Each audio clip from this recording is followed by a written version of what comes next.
आहारक शरीर है वह केवल मनुष्य के ही हो सकता है और हर किसी मनुष्य के नहीं होता।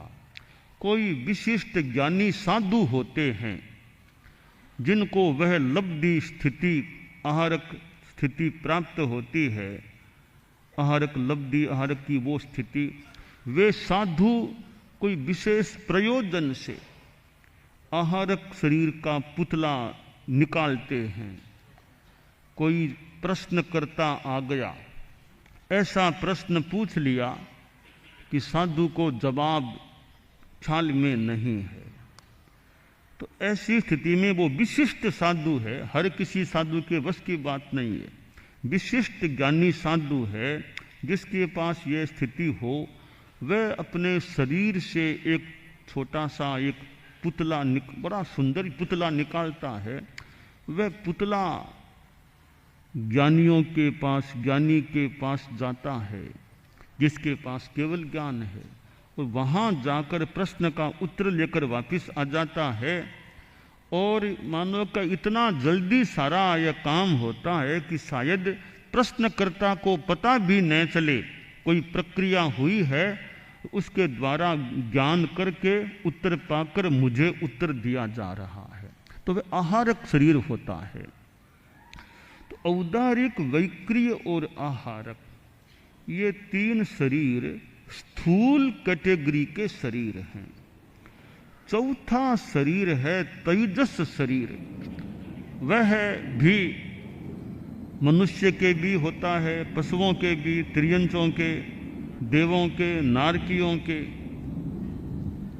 तेजस शरीर हर प्राणी के जो सांसारिक है तेजस शरीर होता है। वह सूक्ष्म शरीर, हमारे भी तेजस शरीर है, वह सूक्ष्म कोटि का शरीर होता है।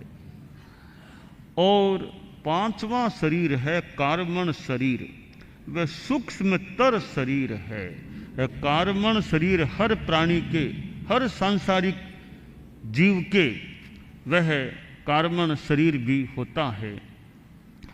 और यह कार्मण शरीर बड़ा महत्वपूर्ण है। एक यूं कह दे जड़ है, और शरीरों की और की हमारे भावों की जड़ में यह कार्मण शरीर है, ये कर्म शरीर है। अब ये कर्म शरीर है, वो मानो एक तरह से हमारा संचालन भी करता है। जितना उसका वश चलता है वह संचालन करता है। अब देखिए, एक गति से दूसरे गति में जीव जाता है, मोटा मोटी वो ले जाने वाला, भेजने वाला कार्मण शरीर है। शरीर हमें, यह स्थूल शरीर कैसा मिलेगा, बढ़िया मिलेगा, बेढंगा मिलेगा, असुंदर मिलेगा, वो सारा वो कमान, सारी चीज कार्मण शरीर के हाथ में है। आदमी गुस्सेल है तो क्यों है, वो कार्मण शरीर का अपना संचालन है।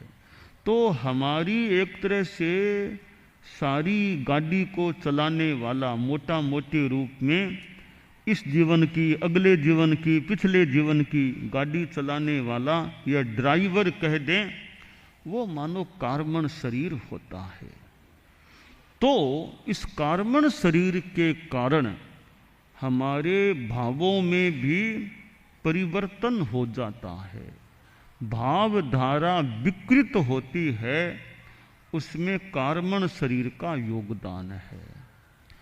और भावधारा की शुद्धि है, भाव शुद्धि है, उसमें कार्मण शरीर का विलय या अप्रभाव कारण बनता है।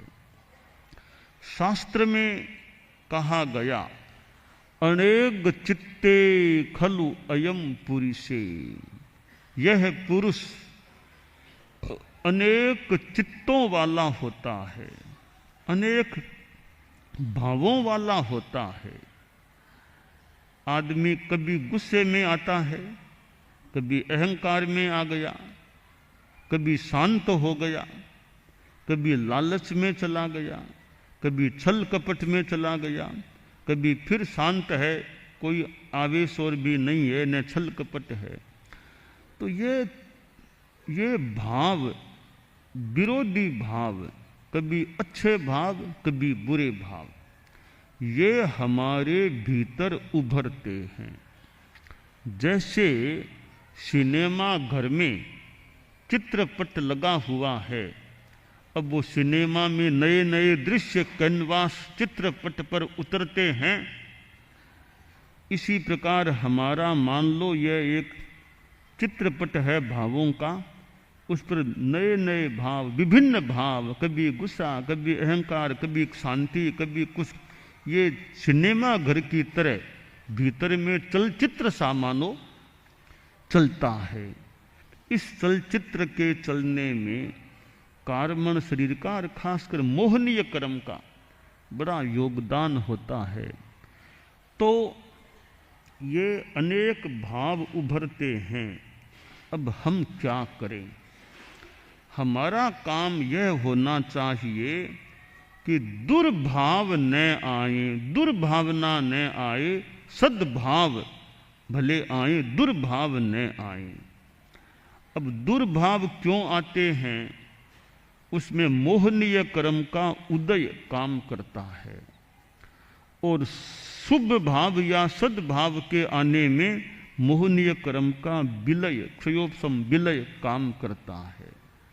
यह धर्म की साधना है, अध्यात्म की आराधना है। यह मोहनीय कर्म पर प्रहार करने का प्रयास है। हम ध्यान करते हैं, आप लोग सामायिक करते हैं, हम साधुपना मानो, साधुपना पालता है, श्रावक त्याग प्रत्याख्यान करता है, प्रवचन श्रवण करता है, पौषध करता है, तपस्या करता है। यह सारी साधना हमारी आत्मा की शुद्धि के लिए है। और आत्मा की शुद्धि है तो भाव शुद्धि तो हो ही जाएगी। और कार्मण शरीर पर वो प्रहार है, कर्म कटे, नए कर्म बंधे नहीं, पुराने कर्म कटे। इसके लिए यह धर्म की साधना है, अध्यात्म की साधना है, सामायिक आदि आदि है, शुभ योगों की आराधना है। वह साधना